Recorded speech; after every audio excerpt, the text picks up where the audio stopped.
বীরভূমের লোবামা। হ্যাঁ দিদি, কিভাবে পুজো শুরু হলো সেই ইতিহাস আমি প্রথমেই বলি। রামেশ্বর দণ্ডী নামে এক সাধক ছিলেন।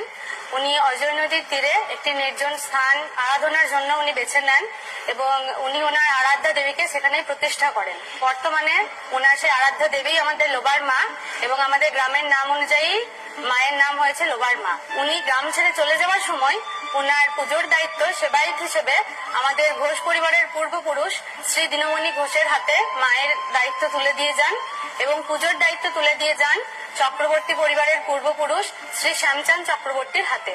সেই তখন থেকে দিদি বংশানুক্রমিক ভাবে আমাদের এই পূজা চলছে। তোমরা কত নম্বর জেনারেশন? আমরা 6th জেনারেশন।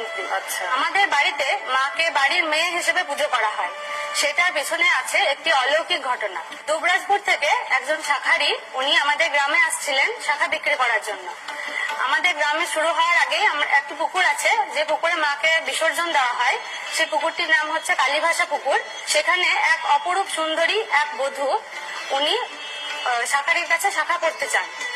শাখারি ওনাকে শাখা পড়ান। তারপরে যখন ওনার কাছে পয়সা চাওয়া হয় তখন উনি আমাদের ঘোষ পরিবারের পূর্বপুরুষ শ্রী বামাপদ ঘোষ, যিনি নিঃসন্তান ছিলেন, ওনাকে ওনার পিতার পরিচয় দেন এবং বলেন ওনার পিতার কাছ থেকে শাখার দাম নিতে। সাথে মা এটাও বলে দিয়েছিলেন যে আমাদের বাড়ির ঈশান কোণে যে ঘরটি আছে সেই ঘরের কুলুঙ্গিতে টাকা রাখা আছে।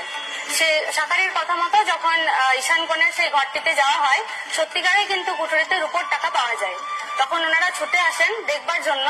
তখন মাকে দেখতে না পেয়ে ওনারা বলেন যে মা, তুমি যদি দেখা না দাও তাহলে এই পুকুরে আমরা আত্মহত্যা করব। তখন মা পুকুর থেকে মায়ের ওই শাখা পড়া হাতটি তুলে মা দেখিয়ে দেন যে মা শাখা পড়েছেন এবং তখন থেকেই মা আমাদের বাড়ির মেয়ে হিসেবেই পূজিতা।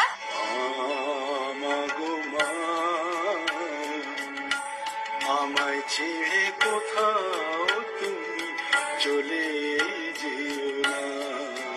ওই ঘরটি মায়ের প্রিয়, ওই ঘরটি আমাদের মায়ের ঘর, ওই ঘরটি ভাড়ার ঘর। পুজোর সমস্ত আয়োজন ওই ঘর থেকেই হয়। মন্দির থেকে বাড়ির বাইরে? হ্যাঁ দিদি, বাড়ি থেকে একটু দূরে। মন্দিরের ইতিহাস হচ্ছে অজয় এবং হিংলু নদীর সঙ্গম স্থলে কালীদহ বলে একটি দ আছে। সেখানে ধীবর সম্প্রদায় মাছ ধরতে যায় এবং তাদের মাছের জালে মায়ের বর্তমান শিলামূর্তি, যেটি সারা বছর মায়ের মন্দিরে পূজিত হয়, সেই শিলামূর্তি উঠে আসে। তারপরে তাদের কাছে স্বপ্নাদেশ হয় যে আমাকে প্রতিষ্ঠা কর এবং